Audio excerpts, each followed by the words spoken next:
Let's make an easel. This is possibly the third or fourth time I've recorded this audio, but this hopefully will give you lots of information around how to make this easel.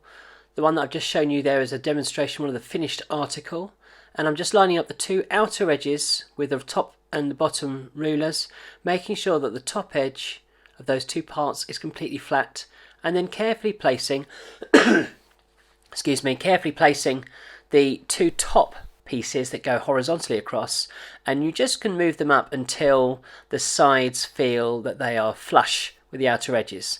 There's a diagram of this in the instruction and making booklet.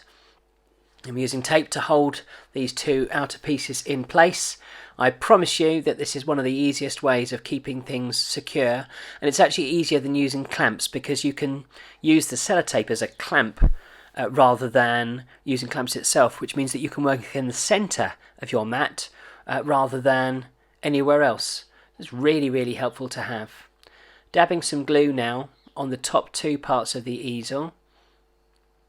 The easel is an optional extra. I'm going to reveal something if you're watching this video, that it's not essential for gameplay, but more an aesthetic piece that can create instant recognition that it's an artist's studio or an artist's room.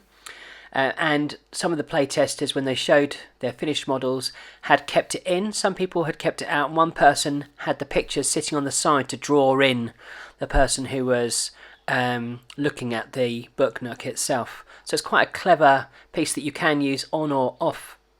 I mean, you could make a tiny little easel platform for something else. If you send me something interesting, I'll be fascinated and may reward you with chocolate. So I've used my scraping tool to scrape off some of the excess glue now, and I'm placing that on the pieces on the sides so that I can ensure that this is not wasted glue. But remember, wood glue does often dry clear. Try and buy the glue that dries clear. This is craft glue I'm using for this item because I found that craft glue is strong enough for MDF. In fact, with this item you can see that I've not even given it a key. Now, on the basis of that, you can decide whether to decorate this beforehand or afterwards. Some people like to paint everything and then piece it together. Other people would prefer to decorate it once it has been actually constructed. Totally up to you, totally your call. I'm now putting together the standing base. So this is essentially an easel that can hold something, so I'm putting a little line of glue along here.